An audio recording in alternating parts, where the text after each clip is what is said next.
ध्वनिर्वर्णा पदम् वाक्यमित्यास्पदचतुष्टयम् यस्याः सूक्ष्मादिभेदे वाग्देवीं तामुपास्महे।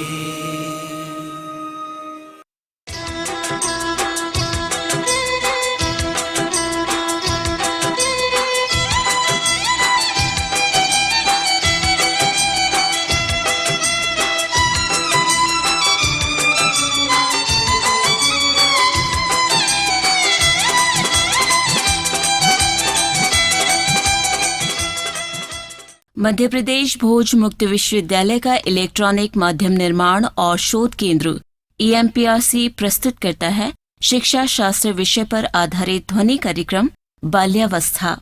ये कार्यक्रम DLED प्रथम वर्ष के विद्यार्थियों के लिए प्रथम प्रश्न पत्र childhood child development and learning के खंड 1 की पहली इकाई पर आधारित है। कार्यक्रम की विषय विशेषज्ञ हैं डॉक्टर महेश जैन। इस कार्यक्रम का ध्वनि मुद्रण, संपादन और प्रस्तुतिकरण किया है अमर बहादुर यादव ने।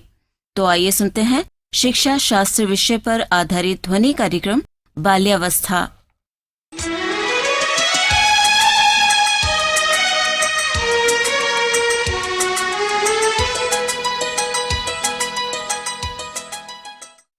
साथियों, आज हम बाल्यावस्था के संबंध में चर्चा करेंगे। सामान्यतया शिशु अवस्था से जब बालक वृद्धिंगत होकर के आगे बढ़कर के दूसरी अवस्था में पहुंचता है, उसे हम बाल्य अवस्था कहते हैं।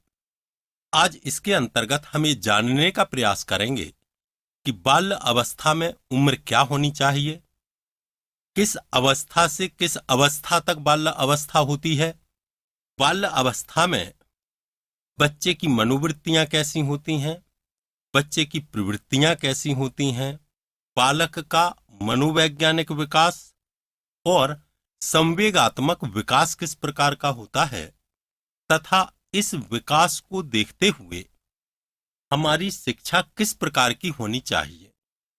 तात्पर्य यह है कि बाल्यावस्था वास्तव में क्या है, बाल्यावस्था के लक्षण क्या हैं और बाल्यावस्था में शिक्षा किस प्रकार की हो। आज हम इस पर चर्चा करेंगे। सामान्यतया परीक्षा के जब आप प्रश्न पत्र गत वर्षों के देखेंगे तो आपसे यह प्रश्न अक्सर पूछा जाता है कि बाल्यावस्था किसे कहते हैं, यह किस उम्र से किस उम्र तक मानी जाती है, इस अवस्था के प्रमुख लक्षण कौन कौन से हैं तथा इसमें शिक्षा किस प्रकार की दी जानी चाहिए। यह प्रश्न सामान्यतया प्रतिवर्ष आपसे पूछा जाता है। आज हम इसी प्रश्न को आधार बना करके बाल्यावस्था के विभिन्न पहलुओं पर चर्चा करेंगे।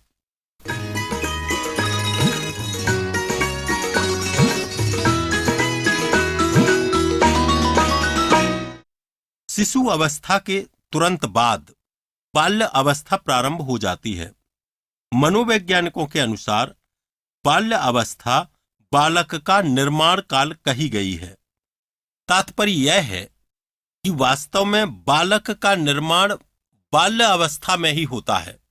शिशु अवस्था में वो जिन बातों को ग्रहण नहीं कर पाता है, जिन संवेगों को विकसित नहीं कर पाता है, वो बाल्य अवस्था में आकर के उसकी आदतें और उसके संवेग विकसित होते हैं। इसीलिए बाल्य अवस्था को बालक की निर्माणकारी अवस्था कहा गया है। इस अवस्था में बालक व्यक्तिगत, सामाजिक और शिक्षा संबंधी बहुत सी आदतों, व्यवहारों, रुचियों तथा इच्छाओं के प्रतिरूपों का निर्माण कर लेता है। प्रतिरूप से तात्पर्य है कि वह अन्य व्यक्तियों की बातों को ज्यादा यथार्थ में लेकर के अपने आप को उनके अनुरूप बनाने का प्रयास करता है। इस काल में बालक में आदतों, इच्छाओं, रुचियों के जो भी प्रतिरूप बनते हैं वे लगभग स्थायी रूप धारण कर लेते हैं और उन्हें सरलता पूर्वक रूपांतरित नहीं किया जा सकता। सामान्यतः बाल्यावस्था मानव जीवन के लगभग 6 वर्ष से प्रारंभ होकर 12 वर्ष के बीच की आयु का वह काल है जिसमें बालक के जीवन में स्थायित्व आने लगता है और वह आगे की जीवन की तैयारी करने लगता है। इसको मैं पुनः दोहराना चाहूंगा। बाल्यावस्था किसे कहेंगे? बाल्यावस्था का तात्पर्य है 6 वर्ष से 12 वर्ष की अवस्था के बीच का काल, यानी 6 वर्ष के पूर्व की जो अवस्था है वह शिशु अवस्था है, और 6 वर्ष से 12 वर्ष तक की अवस्था बाल्यावस्था, और 12 वर्ष के बाद होती है किशोर अवस्था। तो हमें यह समय ध्यान रखना है कि बाल्यावस्था का कार्यकाल क्या हुआ।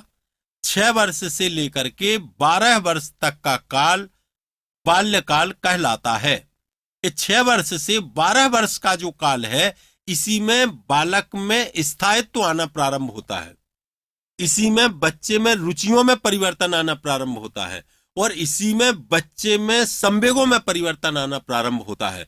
तो इस प्रकार से जो बालक की बाल्यावस्था का काल है वो 6 वर्ष से 12 वर्ष तक का काल बाल्यावस्था का काल माना गया है। बाल्यावस्था की यह आयु शिक्षा आरंभ करने के लिए सबसे उपयुक्त मानी जाती है।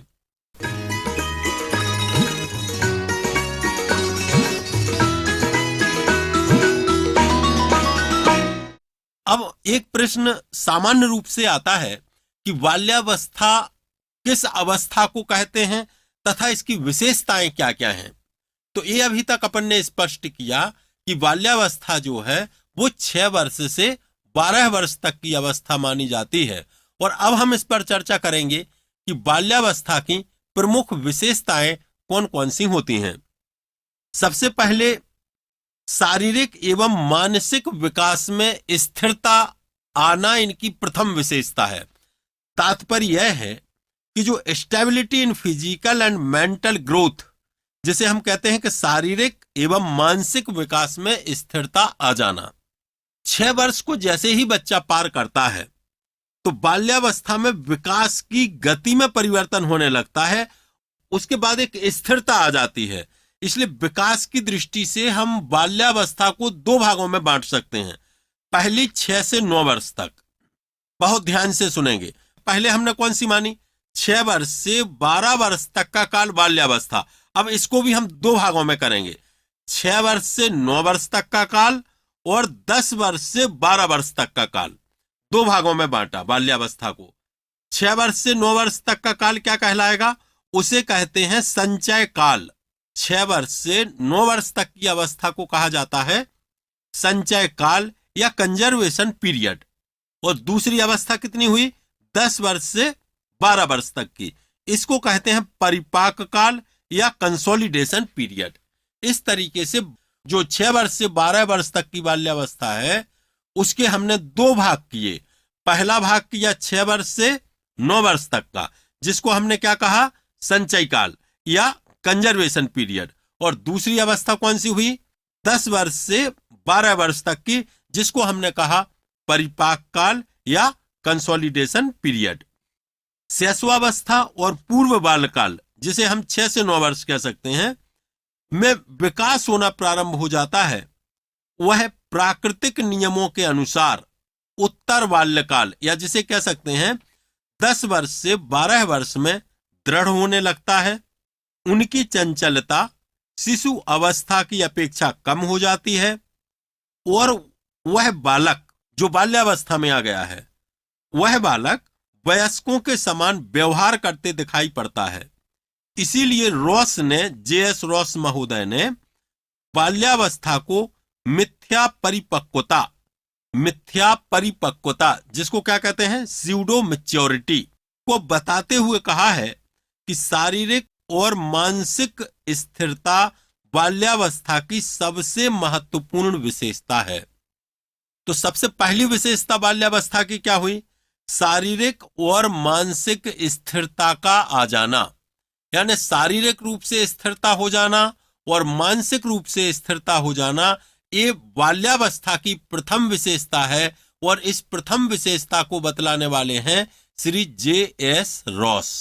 तो इस प्रकार से शारीरिक एवं मानसिक विकास में स्थिरता आना बाल्यावस्था की प्रथम विशेषता मानी जाती है।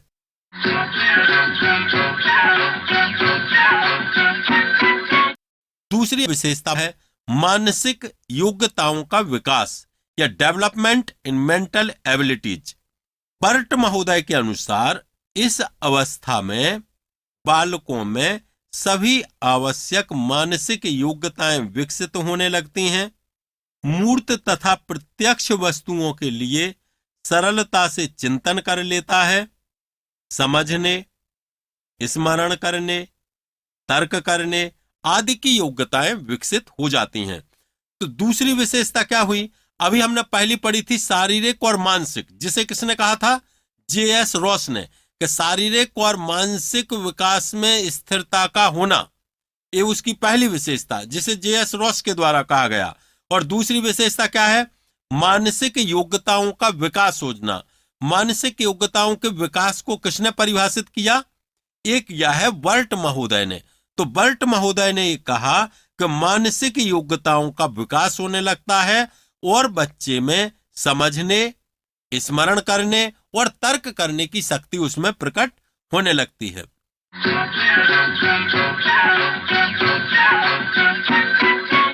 इसकी तीसरी विशेषता है प्रबल जिज्ञासा प्रवृत्ति। प्रबल जिज्ञासा प्रवृत्ति से तात्पर्य क्या है? कि बच्चे को आप कुछ भी पढ़ाइए, वो इतने प्रश्न पूछेगा उससे संबंधित, उसमें जो एक क्यूरियसिटी रहती है, जो जागृति का भाव रहता है, और वो जो अपने परिवेश को, अपने वातावरण को देखता है, देखने के बाद वो इतने प्रश्न उस विषय को लेकर के करता है कि कई बार शिक्षक उसकी उस जिज्ञासा को दबाने का प्रयास करने लगते हैं। शिक्षकों को इस बात को समझना चाहिए। आप चूंकि स्वयं D.Ed कर रहे हैं, आप आगे चल करके शिक्षक बनेंगे, तो आपको ये समझना होगा कि बच्चे में इस उम्र में आते आते, माने 6 वर्ष से 12 वर्ष के आयु के बीच का जो बच्चा होगा, उसमें जिज्ञासा की प्रवृत्ति, या जिसको कहते हैं इंटेंस इन क्यूरियसिटी, उसमें क्यूरियसिटी का भाव जो उत्पन्न होता है, जो प्रत्येक वस्तु के बारे में वो जानना चाहता है। तो इस शिक्षक का ये दायित्व है कि वो स्वयं पढ़ करके, अध्ययन करके, स्वाध्याय करके, किसी से पूछ करके बच्चे की जिज्ञासा को शांत करने का प्रयास करे, उसे दबाने का प्रयास नहीं करे। क्योंकि वो बच्चे की उम्र है, और ऐसी उम्र है कि जब बच्चा प्रश्न करेगा। यदि आप अभी दबा देंगे तो बच्चे की प्रतिभा कुंठित होने लगेगी। इसलिए इस उम्र में जो महत्वपूर्ण विशेषता होती है कि बच्चा बहुत जिज्ञासु प्रवृत्ति का होता है, वो अनेक प्रकार के प्रश्न पूछता है, विषय से संबंधित प्रश्न पूछता है, और विषय से हटकर के उससे आनुषंगिक प्रश्न या उससे संबंधित प्रश्न जितने भी बनते हैं, उन सबको बच्चा जानना चाहता है। तो जिज्ञासा की प्रवृत्ति का होना इसकी सबसे महत्वपूर्ण विशेषता है। बालक अपनी जिज्ञासा को शांत करने के लिए अपने माता पिता व घर के अन्य सदस्यों से प्रश्न पूछता है। शिशु अवस्था में उसके प्रश्नों की प्रकृति क्या तक सीमित रहती है, परंतु बाल्यावस्था में वह क्यों और कैसे भी जानना चाहता है। ये महत्वपूर्ण बात है। शिशु अवस्था में वो क्या करता है कि केवल एक क्या है, माने पदार्थ के बारे में जानना चाहता है। आपने क्या का उत्तर दिया और बच्चे की जिज्ञासा शांत हो गई। पर बाल्यावस्था का जो बच्चा होगा वो केवल क्या से संतुष्ट नहीं होगा, क्या के साथ में उसका अगला प्रश्न होता है कि ऐसा क्यों है, और अगर आप बता देते हैं कि ऐसा क्यों है तो ऐसा कैसे होता है। यानी क्या, क्यों और कैसे, ये 3 प्रश्न उसके पास हमेशा रहते हैं। आप जब भी पढ़ाने जाते हैं क्लास में, वो क्या, क्यों और कैसे वाले प्रश्न निकाल करके आपके सामने रखेगा और आपको उनके उत्तर देना होंगे।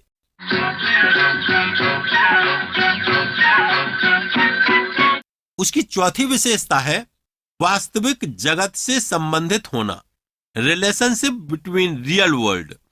बालक काल्पनिक जगत से निकलकर, जैसे जब शिशु अवस्था में रहता है तो वो बहुत कल्पनाएं करता है, पर जैसे ही वो बाल्यावस्था में आता है तो बालक काल्पनिक जगत से निकलकर वास्तविक जगत में विचरण करने लगता है। वह वास्तविक जगत की प्रत्येक वस्तु से आकर्षित होता है तथा इसके बारे में अधिक से अधिक जानकारी प्राप्त करने का प्रयत्न करता है। वास्तविक जगत से संबंध के संबंध में, पुनः सुनना, वास्तविक जगत से संबंध के संबंध में स्ट्रेंग कहते हैं कि बालक अपने को अति विशाल संसार में पाता है और उसके बारे में जल्दी से जल्दी जानकारी प्राप्त करना चाहता है। ये किसका कथन है? स्ट्रेंग महोदय का। वो क्या कहते हैं कि बालक अपने विशाल संसार में, माने जब बालक शिशु अवस्था को पाता है और जैसे ही बाल्यावस्था में आता है तो उसके सामने एक विशाल संसार उपस्थित हो जाता है जिसकी वास्तविकता को वो अनुभव करने लगता है और वो चाहता है कि जगत के जितने पदार्थ हैं, इन जगत के सारे पदार्थों के संबंध में, संसार के समस्त पदार्थों के संबंध में वो जानकारी प्राप्त कर ले। इसकी विशेषता है आत्मनिर्भरता की भावना, जिसे हम कह सकते हैं फीलिंग ऑफ सेल्फ डिपेंडेंस। इस समय शिशु अवस्था की भांति बालक शारीरिक एवं दैनिक कार्यों के लिए पराश्रित नहीं रहता।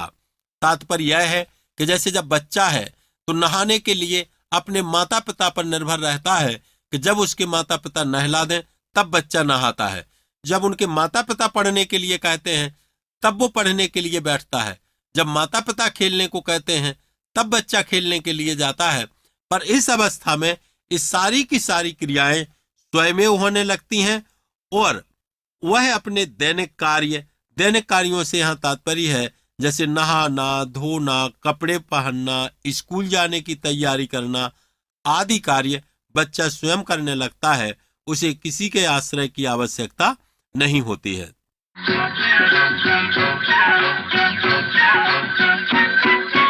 इसकी छठवीं विशेषता है, या बाल्यावस्था की जो छठवीं विशेषता है, वो है इंटरेस्ट इन कंस्ट्रक्टिव वर्क, या जिसे हम कह सकते हैं कि रचनात्मक कार्यों में रुचि होना।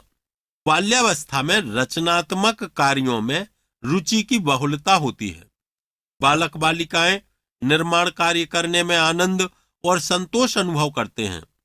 लड़के लड़कियां अपनी रुचि के अनुसार विविध कार्यों को करने में रुचि दिखाते हैं, जैसे दफ्ती से गुलदस्ता या मकान बनाना, मिट्टी से खिलौने बनाना, रंगीन कागज से फूल, पत्तियां इत्यादि बनाना, कपड़े से भी फूल आदि बनाना, लकड़ी की कोई वस्तु बनाना। कहने का तात्पर्य यह है कि जो उन्हें परिवेश में मिलता है वो उस परिवेश से किसी नई चीज को एक नया आकार देना चाहते हैं। यानी जो रचनात्मकता का विकास होता है वो बच्चे की बाल्यावस्था में ही होता है। इसलिए कई बार हमने देखा होगा कि जैसे टीचर क्लास से निकलता है और बच्चे बोर्ड पर कोई चित्र बना देते हैं, हमें उन्हें हतोत्साहित नहीं करना है, हमें उन्हें प्रोत्साहित करना है, क्योंकि ये प्रवृत्ति है बाल्यावस्था की। उसमें रचनात्मकता का विकास हम उसी समय कर सकते हैं। आप क्लास में जाकर के पूछ सकते हैं कि ये किसने बनाया है, इसके बाद उसमें और क्या सुधार किए जा सकते हैं, तो आप उन सुधारों को बता करके बच्चे की जो रचनात्मकता है उस रचनात्मकता का विकास आप स्वयं कर सकते हैं। इसकी सातवीं विशेषता है संवेगों पर नियंत्रण, कंट्रोल ऑन इमोशंस। बाल्यावस्था में संवेगों में स्थिरता आ जाती है। बालक भय और क्रोध को नियंत्रित करना सीख लेता है। वह अपने माता पिता व अध्यापकों के सामने भी अपनी भावनाएं प्रकट करने में संकोच करते हैं। साथ ही वे यह भी सीख लेते हैं कि किसके सामने कौन सी भावना को व्यक्त करना लाभकारी हो सकता है।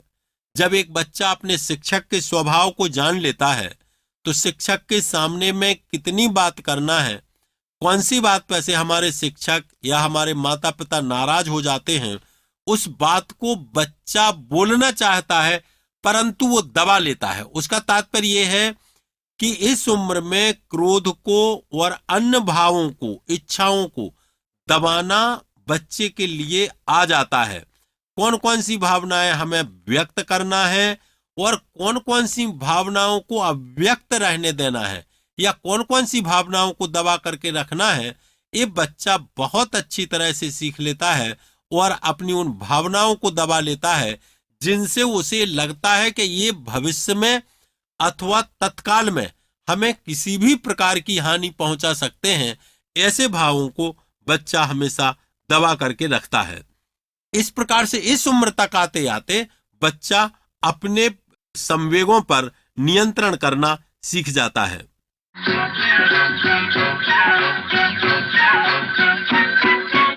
इसकी 8वीं विशेषता है सामाजिक गुणों का विकास, या जिसे हम कहते हैं डेवलपमेंट ऑफ सोशल क्वालिटीज।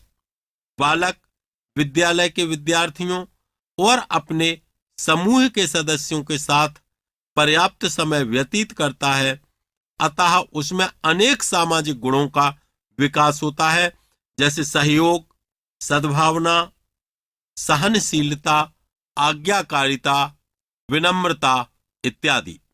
ये वो प्रमुख सामाजिक गुण हैं कि जब बच्चा एक ग्रुप में रहता है, एक समूह में रहता है, अपने दोस्तों के साथ में रहता है, तो उनके साथ में वो स्नेह करना सीखता है, उन्हीं के साथ वो झगड़ता भी है, झगड़ने के बाद पुनः स्नेह करने लगता है। उसमें एक भाईचारे की भावना उत्पन्न हो जाती है कि हमें मिलजुल करके रहना चाहिए। जब वो खेल खेलने के लिए जाते हैं, उनमें से एक साथी हारता है, एक साथी जीतता है, पर जीतने वाला साथी उसको सांत्वना देता है कि अगली बार तुम भी जीतोगे। इसका तात्पर्य यह है कि वो एक सद्भाव का जो वातावरण है वो इस उम्र में बनने लगता है और बच्चे आपस में सद्भाव करना सीख जाते हैं।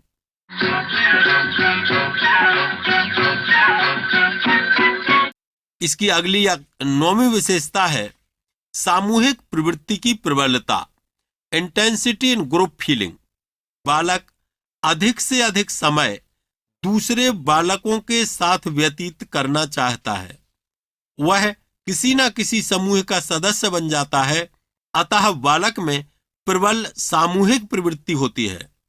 रॉस महोदय का कहना है, बालक प्रायः अनिवार्य रूप से किसी न किसी समूह का सदस्य बन जाता है जो अच्छे खेल खेलने और ऐसे कार्य करने के लिए नियमित रूप से एकत्रित होते हैं जिसके बारे में बड़ी आयु के लोगों को कुछ भी नहीं बताया जाता है। कहने का तात्पर्य यह है कि बच्चे, आप देखते होंगे कि मोहल्लों में बच्चे अपना एक ग्रुप बना लेते हैं। इसी तरीके से स्कूल में जो क्लास होती है उस क्लास में 4-5 प्रकार के ग्रुप बन जाते हैं, उसमें से एक एक बच्चा उसका नेतृत्व करने लगता है और वो बच्चे आपस में खेलते भी हैं, आपस में झगड़ते भी हैं। पर यहां तात्पर्य कहने का केवल इतना है कि उनमें एक सामूहिकता की प्रवृत्ति आ जाती है। अब बच्चा अकेला नहीं रहना चाहता, बच्चा ये चाहता है कि समूह के बीच में रहूं, और जो उस बच्चे की विशेषता होती है वो उस समूह को अपनी विशेषता से अवगत कराना चाहता है। यदि कोई बच्चा अच्छा खेलता है तो वो चाहता है कि सारे बच्चे इस बात को जान जाए कि मैं अच्छा खेलता हूं। यदि कोई अच्छा गाता है तो वो चाहता है कि सारे बच्चे जाने कि मैं अच्छा गाता हूं।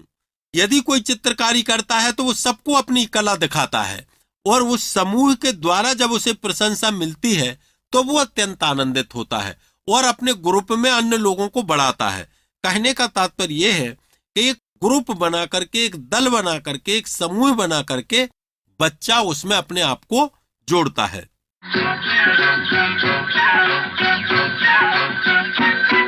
बाल्यावस्था की अगली विशेषता है बहिर्मुखी व्यक्तित्व का विकास। बहिर्मुखी व्यक्तित्व का विकास, जिसे हम क्या कह सकते हैं, डेवलपमेंट ऑफ एक्सट्रोवर्ट पर्सनालिटी। इस अवस्था में बालकों में बहिर्मुखी प्रवृत्ति विकसित होने लगती है। बहिर्मुखी प्रवृत्ति से क्या तात्पर्य है, जब वे बाहर घूमने जाते हैं, बाहर की वस्तुओं को देखते हैं, तो उनमें उनके जानने की एक रुचि विकसित होने लगती है। माने अभी तक वो अपने बारे में जाना करता था, पर अब वो बहिर्मुखी प्रवृत्ति उसकी विकसित होने लगती है और वो बाहर जाते समय बाहरी वस्तुओं के प्रति ज्यादा से ज्यादा आकर्षित होने लगते हैं। बाल्यावस्था की अगली विशेषता है संग्रह प्रवृत्ति का विकास, जिसे कहते हैं डेवलपमेंट ऑफ एक्विजिशन इंस्टिंक्ट। संग्रह की प्रवृत्ति बाल्यावस्था में तीव्र होती है। बालक विशेष रूप से पुराने स्टाम्प, गोलियां, मिट्टी की गोलियां बनाना, खिलौने, मशीनों के कलपुर्जे और पत्थर के टुकड़े और बालिकाएं विशेष रूप से जैसे खिलौने बनाना, गुड़िया बनाना, कपड़े के टुकड़े संग्रह करना इत्यादि करना प्रारंभ कर देते हैं।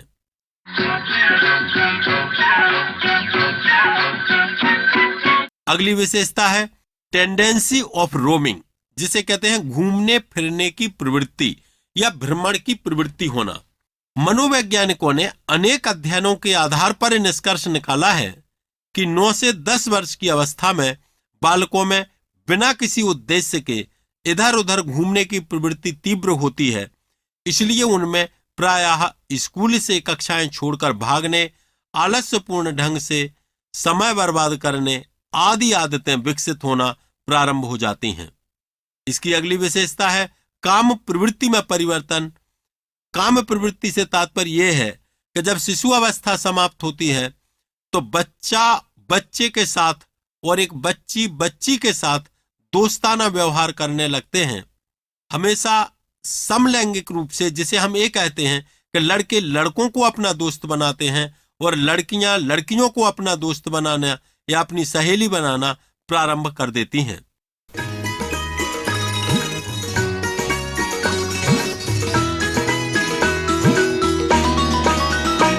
अब यहां पर एक प्रश्न साथ में जोड़ा जाता है कि बाल्यावस्था की विशेषताओं को बताते हुए बाल्यावस्था में शिक्षा का स्वरूप क्या होना चाहिए, इसको स्पष्ट कीजिए। तो अभी तक हमने जो चर्चा की वो हमने चर्चा की है बाल्यावस्था की विशेषताओं के संबंध में। अब हम चर्चा करेंगे बहुत ही संक्षेप में कि बाल्यावस्था में शिक्षा किस प्रकार की होनी चाहिए। इस अवस्था में बालक विद्यालय जाने लगता है और उसे नवीन अनुभव प्राप्त होने लगते हैं। औपचारिक तथा अनौपचारिक शिक्षा प्रक्रिया के माध्यम से उसका विकास होता है। ब्लेयर, जोन्स एवं सिम्पसन के अनुसार बाल्यावस्था में ही व्यक्ति के आधारभूत दृष्टिकोणों, मूल्यों तथा आदर्शों का काफी सीमा तक निर्माण होता है। इस प्रकार यह अवस्था जीवन की आधारशिला है। शिक्षा प्रारंभ करने की दृष्टि से भी इसे अत्यधिक उपयुक्त माना गया है। शिक्षा विकास की एक महत्वपूर्ण प्रक्रिया है। बालक के निर्माण और विकास का पूर्ण उत्तरदायित्व माता पिता, अध्यापक और समाज के ऊपर होता है। अतः बालक का स्वरूप निर्धारित करते समय सामान्य रूप से जो सावधानियां बरतना चाहिए या जहां सावधानी रखने की आवश्यकता होती है, हम उन पर चर्चा करेंगे। पहली बात है शारीरिक विकास पर ध्यान देना, अटेंशन ऑन फिजिकल डेवलपमेंट।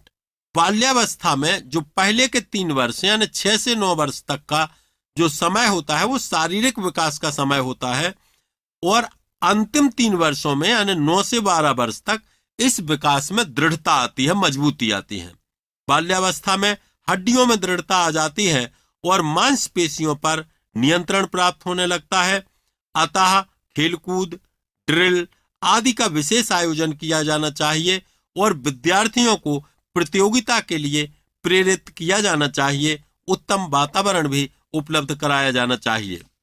इसकी दूसरी विशेषता है कि भाषा पर या भाषा के विकास पर ध्यान देना, अटेंशन ऑन लैंग्वेज डेवलपमेंट। बालक के भाषा विकास पर प्रारंभ से ही ध्यान देना चाहिए। इसके लिए उपयुक्त विषयों पर वार्तालाप करना, कहानियां सुनाना, पत्र पत्रिकाएं पढ़ने के लिए देना, विद्यालय में वाद विवाद, संभाषण, कहानी, प्रतियोगिता, कविता पाठ आदि में भाग लेने के लिए प्रोत्साहित करना चाहिए।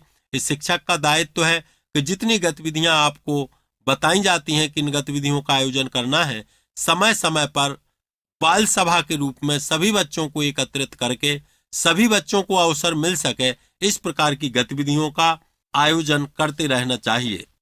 तीसरी विशेषता है उपयुक्त विषयों का चुनाव या सिलेक्शन ऑफ सब्जेक्ट्स।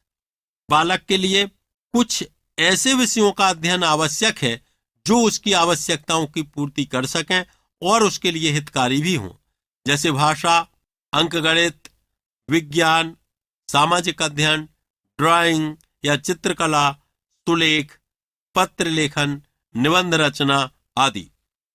रोचक विषय सामग्री या इंटरेस्टिंग सब्जेक्ट मैटर। रुचियों की दृष्टि से बालक भिन्न भिन्न होते हैं, अतः बालक के पुस्तकों की विषय वस्तु में रोचकता और भिन्नता होनी ही चाहिए। बालक की पुस्तकों में नाटक, वीर पुरुष, साहसी कार्य, आश्चर्यजनक बातें आदि से संबंधित विषय वस्तु रखी जानी चाहिए। महापुरुषों के माध्यम से, उनके चरित्र के माध्यम से बच्चों को प्रेरित करना चाहिए।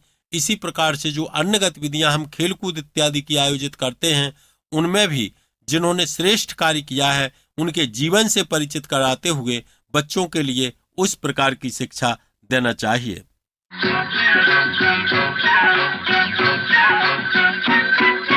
बाल मनोविज्ञान पर आधारित शिक्षा देना ये अत्यंत महत्वपूर्ण है। बालक बालिकाएं कठोर अनुशासन पसंद नहीं करते हैं। डांट फटकार, शारीरिक दंड देना, बल प्रयोग आदि से वे घृणा करते हैं। शिक्षा के अधिकार अधिनियम में शारीरिक दंड को पूरी तरह से वर्जित किया गया है। ये आप लोगों को ध्यान रखना है कि किसी भी बच्चे को किसी भी स्थिति में शारीरिक दंड नहीं दिया जाना चाहिए। उन्हें प्रेम पूर्वक आपको समझाना है। इस अवस्था के बालकों के लिए सहयोग, प्रेम व सहानुभूति पर आधारित शिक्षा की व्यवस्था करनी चाहिए। खेल एवं क्रिया के द्वारा शिक्षा देना। बाल्यावस्था में शिक्षण विधि रुचिकर तथा क्रिया व खेल के सिद्धांत पर आधारित होना चाहिए। बालक की रुचि के अनुसार शिक्षण विधि में आवश्यकता अनुसार विभिन्न प्रयोग करते रहना चाहिए। आधुनिक शिक्षा प्रणालियों में kindergarten, Montessori, basic project, Dalton आदि क्रिया, खेल तथा स्वानुभव पर आधारित शिक्षण प्रणालियों का उपयोग करना चाहिए। आगामी विशेषता है जिज्ञासा की संतुष्टि, सेटिस्फैक्शन ऑफ क्यूरियोसिटी। बालक की जिज्ञासा प्रवृत्ति को शांत करने वाली शिक्षा उसे दी जानी चाहिए। बालक में जिज्ञासा प्रवृत्ति काफी प्रबल होती है। वह प्रत्येक नई वस्तु या नई घटना के बारे में पूरी जानकारी प्राप्त करना चाहता है। अतः माता पिता और अध्यापकों को बालक की जिज्ञासा शांत करने का प्रयत्न करना चाहिए। सामूहिक प्रवृत्ति की तुष्टि या सेटिस्फैक्शन ऑफ ग्रेसियसनेस। बालक में समूह में रहने की प्रबल इच्छा होती है। वह अन्य बालकों के साथ मिलना जुलना, उनके साथ कार्य करना या खेलना पसंद करता है। उसे इन सब बातों का अवसर देने के लिए विद्यालय में सामूहिक कार्यों और सामूहिक खेलों का उचित आयोजन किया जाना चाहिए। इस संबंध में कार्लसनिक ने कहा है, सामूहिक खेल और शारीरिक व्यायाम प्राथमिक विद्यालय के पाठ्यक्रम का अभिन्न अंग होना चाहिए। कार्लसनिक की बात को हम पुनः दोहराना चाहेंगे। कार्लसनिक के अनुसार सामूहिक खेल और शारीरिक व्यायाम प्राथमिक विद्यालय के पाठ्यक्रम का अभिन्न अंग होना चाहिए। शिक्षा की संबंधी अगली विशेषता है पाठ्य सहगामी क्रियाओं का आयोजन करना। को करिकुलर एक्टिविटीज जो विद्यालय में होती हैं वो अधिकतम होनी चाहिए। बालक की मानसिक एवं सामाजिक शक्तियों के विकास के लिए विद्यालय में प्रकृति निरीक्षण, भ्रमण, सांस्कृतिक कार्यक्रमों, उत्सवों, प्रदर्शनी, खेलकूद तथा समाज सेवा कार्यक्रमों का आयोजन किया जाना चाहिए। इनसे बालक की अंतर्निहित शक्तियों का विकास होता है।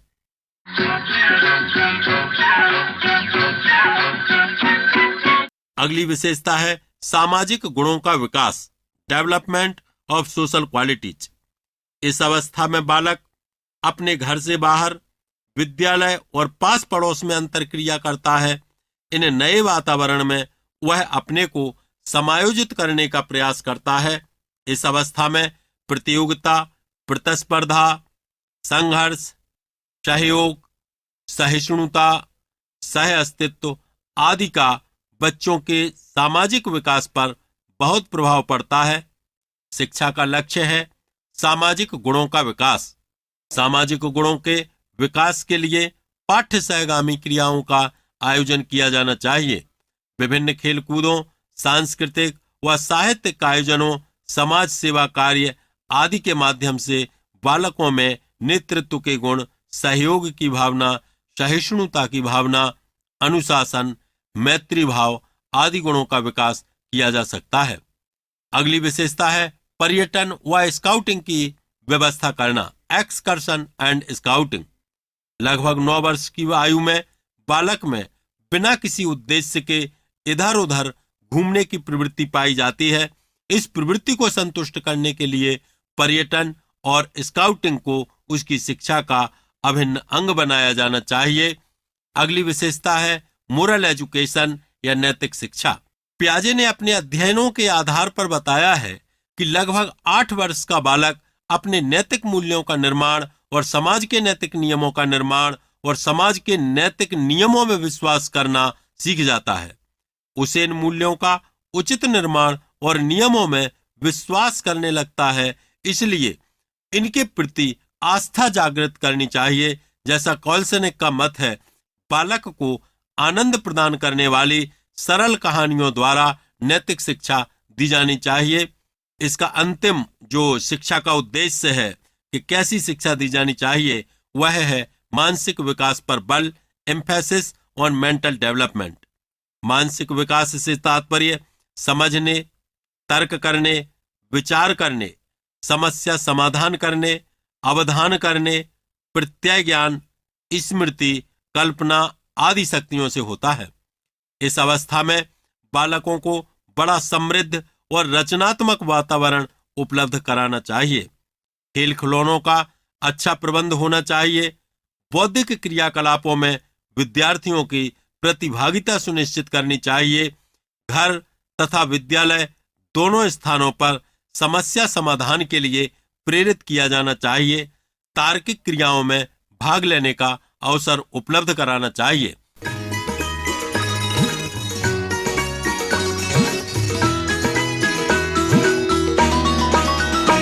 इस प्रकार प्रिय छात्रों, आज हमने यह सीखा कि बाल्यावस्था 6 वर्ष से 12 वर्ष तक की अवस्था को बाल्यावस्था कहा जाता है। यह शिशु अवस्था के बाद प्रारंभ होती है।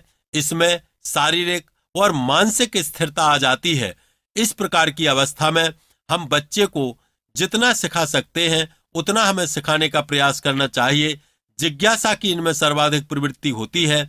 इस अवस्था में जब हम शिक्षा दें तो बच्चे को न केवल हमें एकेडमिक रूप से या केवल पाठ्य पुस्तकों की शिक्षा नहीं देनी चाहिए, अपितु उन्हें विभिन्न खेल कूदों के माध्यम से, विभिन्न प्रतियोगिताओं के माध्यम से, समाज के वातावरण के माध्यम से और जितने हमारे ऐसे शिक्षा संबंधी उपागम हैं जो बच्चों को अच्छा ज्ञान दे सकते हैं, हमें उन समस्त माध्यमों का उपयोग करते हुए उन्हें अच्छे से अच्छी शिक्षा देनी चाहिए, क्योंकि यह उनकी स्थिरता की नींव है। नींव जितनी मजबूत रहेगी उनका भवन उतना ही मजबूत होगा।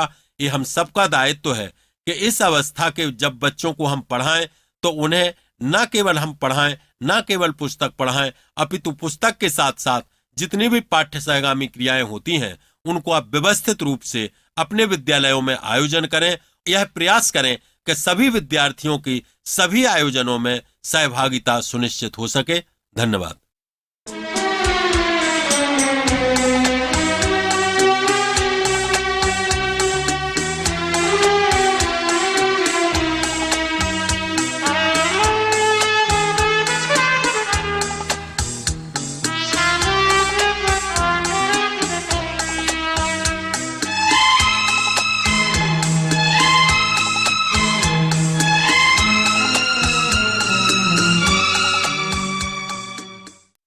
अभी आप सुन रहे थे शिक्षा शास्त्र विषय पर आधारित ध्वनि कार्यक्रम बाल्यावस्था। कार्यक्रम के विषय विशेषज्ञ थे डॉक्टर महेश जैन। उद्घोषिका थी अनुराधा। इस कार्यक्रम का ध्वनि मुद्रण, संपादन और प्रस्तुतिकरण किया अमर बहादुर यादव ने। ये शैक्षिक ध्वनि कार्यक्रम मध्य प्रदेश भोज मुक्त विश्वविद्यालय के इलेक्ट्रॉनिक माध्यम निर्माण और शोध केंद्र EMPRC द्वारा निर्मित किया गया।